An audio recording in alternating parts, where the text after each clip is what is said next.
Yo guys, it's me Ryan, welcome to this video. Today we're playing Anime Last Stand. I've not seen many YouTubers do guide videos in this game, so I'll do it for them. But anyway, don't forget to drop a like and subscribe. Right, let's get into it. One of the most important things is getting air units as early as possible, because flying enemies become a major problem for the beginning stages of story mode. I would recommend trying to get Goku or Genos with your gems, but if you're out of gems, do not worry, there is a code at the end of the video with an exclusive air unit. To carry on from this matter, let's talk about Banner 2. Banner 2 is unlocked after beating 3 of the 4 chapters of story mode, what can easily be beaten with the exclusive code unit and a legendary unit of your choice. With Banner 2 you have a 4 times extra chance of getting mythical units, and even a new type of unit, celestial units, or even stronger than mythicals. Also, certain mythicals can be evolved into celestial units or as powerful as celestial units but become other mythicals, and I'll explain that later on into the video. For now, let's talk about the skill tree. So, let's do a basic rundown on the skill tree. To your left here, you see that there's a kill counter. You have to get a certain amount of kills to unlock one of the skills points for the options on that row. Each row gets better and better skills, and certain skills will work better with certain characters in the skill tree. Certain characters need extra range, go for range. Certain characters do really good crit damage, go for crit chance. Crit chance is the other thing, well I'll explain later after the skill tree, but it's very important depending on what other techniques you get. What is another thing I'll have to explain in a second. But with the skill tree, it is very up to you. Each character has their own separate skill tree, but they all have the same perks. It's just how you decide to go with. Anyway, moving on to critical hits. With critical damage, it's all down to percentage what the actual damage does. If you have crit damage of 50%, it will increase the damage by 1.5. If you have a crit damage of 0%, there's no point of even going into crit chance, because the crit damage won't even modify the amount of damage you do.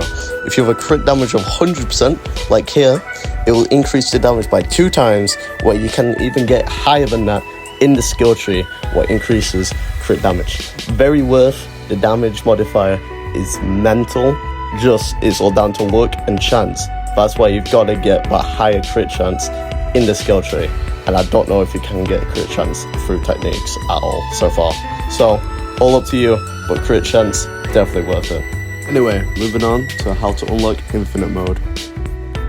To unlock infinite mode in this game is quite simple. All you have to do is beat the first chapter all the way through, and if you want to unlock the different maps in infinite mode, you just have to beat that chapter respectively. If you got any mythical air units as well from Banner, I would recommend trying to do the story on nightmare mode, because the rewards are so much more worth it. Move on to my favourite strat to get wave 50 plus in nightmare infinite mode.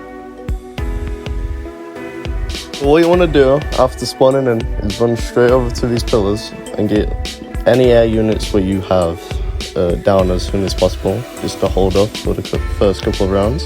And after that, just wait around, get as many you need to as many air units as you need to get down. And then if you have any money units, was very necessary for this, is you just place them down wherever you want. I place mine behind this wall here, just simple ease, I can reach Genos afterwards easy, so I can upgrade Genos as well. And if you have any massive big AoE characters, you also want to put them behind this wall, what I'll show later on. But for now, I'm going to just do a mini time lapse.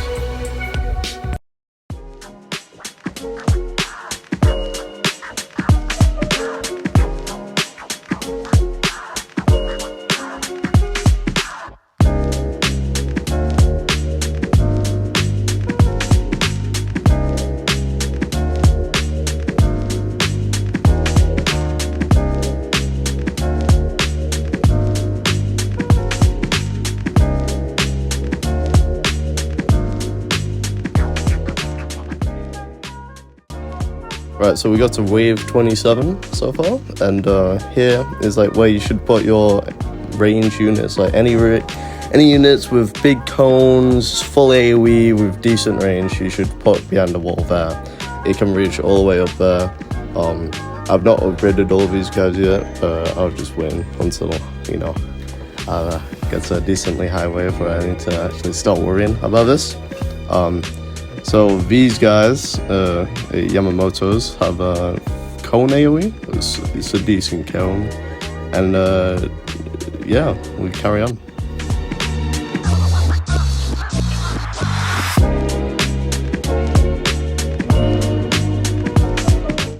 Right, so I finally got goods maxed out now, so I can showcase the range, and it reaches all the way around. Like, is perfect range. I do have like the eye like thing, what increases range by a bit, but it's not really needed. Trust me. You'll still be able to reach all the way around. And if you can't, just go into the skill tree and increase range. Yamamoto's range is just beautiful. It reaches like everywhere. Like, the whole thing is cone as well. So just hopefully you can get some stuff for goods to increase his. Anyway, let's carry on.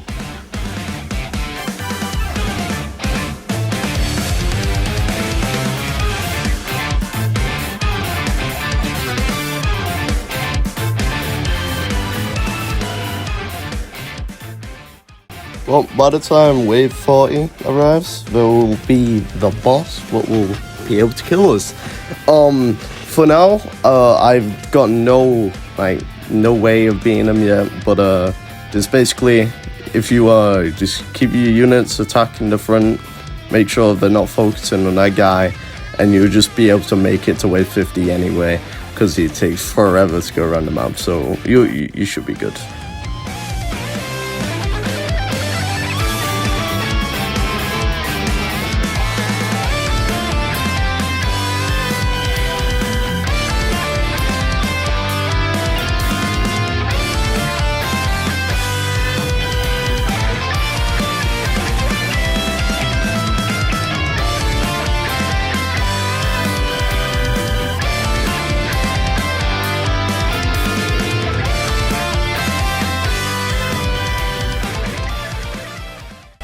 Right, so we've made to wave 51, but this is our deathbed essentially, because the boss has finally arrived at the end, and let's continue into techniques. Well, before we explain techniques, let's go and claim some codes. Right, so the codes for today are... all the codes on the screen should work, so just pause your video and type them all in, and then come back afterwards. Anyway, after putting your codes in, go claim your quest rewards for completing Infinite. You should have some story quests because, well, if you did it on Nightmare mode, and you can get some shards that way. And with the shards, you go over to Utah, and you go and get a technique for your character. So also after putting some codes in, you should get some shards as well. Select your best character. Recommend only doing it on mythics up. And spin. So for now I'm gonna spin Sukana's because it's terrible, and I got Sculpt free. That's not bad, but I'm just gonna scroll through over it and just show all of them I've got so far. The highest I've got is Shinigami, and you can get Overlord, Avatar, and all of these are insanely busted. This increases my range. I believe for Guts I have the legendary variant of that. Well, it's just the Sculpt free, but just better, so I think it increases range by 15% instead. Anyway, let's move on to how to evolve characters. So I kind of saved this for last because I really I can't really. It's quite difficult. Is the challenge, and how you do it is go into challenge mode. So it's a pain in the ass to even fuse characters, never mind evolve them. So you have to unequip them. You see what what items you need. So it's for Sukuna, you need to get Cursed Fingers, obviously, and what you need to do is go over to your TPs and you teleport all the way down to challenge, and then you just have to beat whatever's going right now. So right now it's Hollow Dimension, Act 6, and short range. So every character you're gonna have has extremely short range, so is not very nice. I've not really been able to beat any of these, and it's still a chance to get the items, so it is really it's very unforgiving. That's it really. There's nothing more to this game.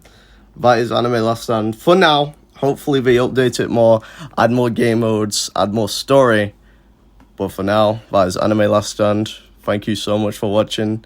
I hope this guide was like very good.